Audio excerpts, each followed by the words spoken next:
Shikon, po. Pëlqen ta bëj këtë pyetje këto 2 ditë. Vetëm 2 ditë e para në regjim janë pak vështira, pastaj mësohesh. E vërtet është dhe kjo. Ka me një delikatesë lubrifikuese. Sidoqoftë, Bledi, kam nevojë të di, në këto momente duket pak paradoksale, më ngjan vetja me Solzhenitsinin.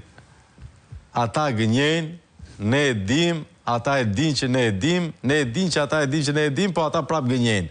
Këtë rast e transformuar për vjedhjen e votave. A ka më kuptim? E gjithë gjëja?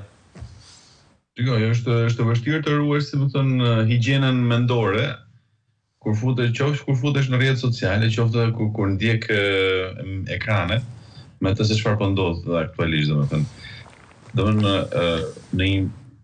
me gjithë lukunia e rilindjes, e propagandës, tashmë do t'ja themi copsi, që deri tani kemi trajtuar pak mënyrë qytetare, si më thënë, pavarësisht se dim fare mirë se çfarë profesione çfarë janë.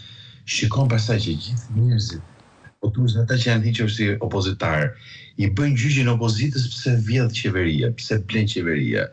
Këta njerëz praktikisht nuk e kanë dëgjuar as raportin së Beodirit, që doli dje dhe praktikisht e 10 fishoi, si më të gjithë me makinerinë shtetërore të tjetërsimit të vullnetit qytetarëve, nga 2021 deri 2024, nga 2023 deri 2025.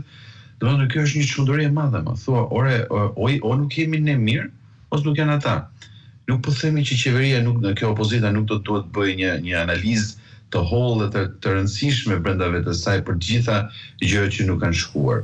Por në një vend ku gjë më rëndësishme se sa të bëhet gjyqi ndaj procesit, ndaj standardeve, është si të i presim kokën, si më thënë, opozitës, kjo është, si më thënë, është vërtet frustruese. Pra, në një farë mënyre edhe kanale të mëdhaja të televizive që zgjedh ishin të mira, të qeta, ditë e bukur, askush nuk bë presion, ai tension tek tuk më vor, po dhe ajo s'u mor vesh si ishte, dhe hajde tani ecim përpara se kjo qenga.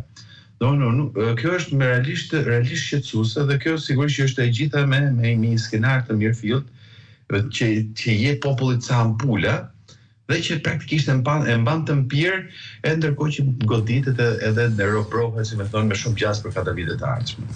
Çfarë ndodh në 4 vitet të ardhshme, Blet Koka? Shiko, unë nuk kam nevojë për të pritur një gjë më ndryshe nga ato që unë kam parë në 12 vitet e shkuara. E kupton? Po e nisi nga ajo që ka qenë karta e Zotit Rama, po themi kështu, integrimi në Bashkimin Evropian. Një qeveri që i duan 10 vite për të çelur negociatat. Imagjino, mendoni pak se sa do t'i duhen për të mbyllur kapitujt.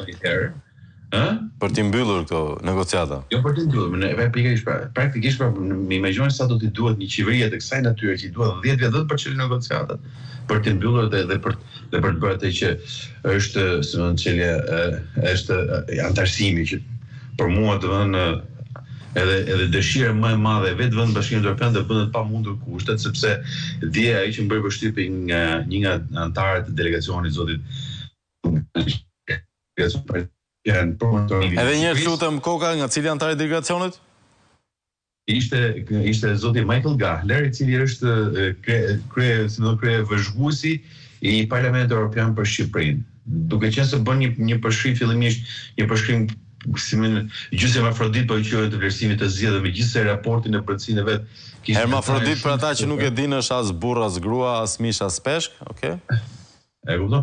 Dhe megjithëse raporti i prezantuar për tyre duket sikur s'kishte ndonjë gjë të madhe, kishte ca problematike pas gjë serioze, po të lexoj brenda pastaj ishte një gjë e cila praktikisht kishte nxjerrë zgjedhje dhe më besoni ai raport që shkon në të gjitha kancelarit kryesore të Bashkimit Evropian me qira fjala, ishte në fakt sentenca e zotit Gahler. Në fund është ajo që realisht do ndodhi, që me këto kushte nuk bëhet fjalë për Bashkimin Evropian. Dhe me këto kushte që janë zhvilluar zgjedhjet, në këto kushte s'ka shanse që Shqipëria të jetë në Bashkimin Evropian, se nuk po i futen fakt. Megjithatë pas ka pasur një paradoks se nëse dëgjoje konferencën për shtyp, duket sikur po ja certifikonin zgjedhjet e Ramës.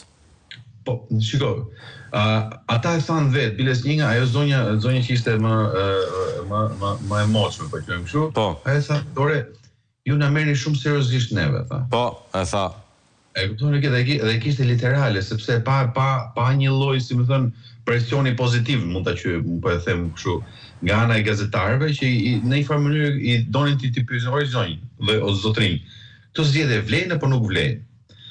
Problemi është që OSB-u diri edhe në zgjedhjet e tjera shumë herë po aq problematike po doni, kur kërciste dhe kallashi sërish kanë bërë vështirësi sepse Bashkimi Evropian ka këtë lloj artikulimi. Ka një artikulim i cili, si më thënë, nuk godet drejt për drejt, por e ka gjuhën të tillë, e ka gjuhën diplomatike, ama vendimarrjen e ka të therse, pastaj në momentin kur duhet për të marrë vendime. Pra ne nuk duhet presim nga OSB-u diç da të thonë që Edi Rama i voti zgjedhjet dhe gjithë rëndësimet e opozitës janë të drejta. Kjo nuk ka për të ndodhur. Pra timi sinqert në veten. Por ama i do të jem po e sigurt që raportet e tyre lexohen me çdo gërm në kancelarit përkatëse. Dhe ai raport që ata kishin përgatitur dhe që më pas unë e lexova, realisht ishte raporti përshkrimi i palë zgjedhjeve që vetëm një vend që aspiron Europën nuk kanë lidhje. Dhe problemi është që shqiptarët ta dinë mirë tani që këtë zoti Rama e di fare mirë.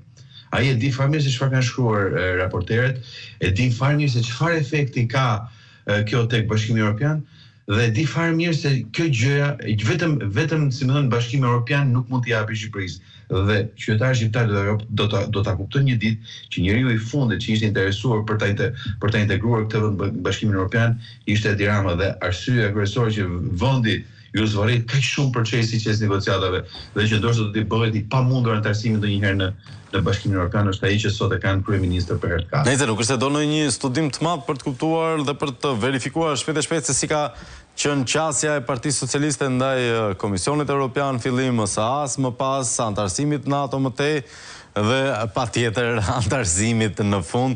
Ka një qasje dhe një mënyrë të vepruari që është vërtetuar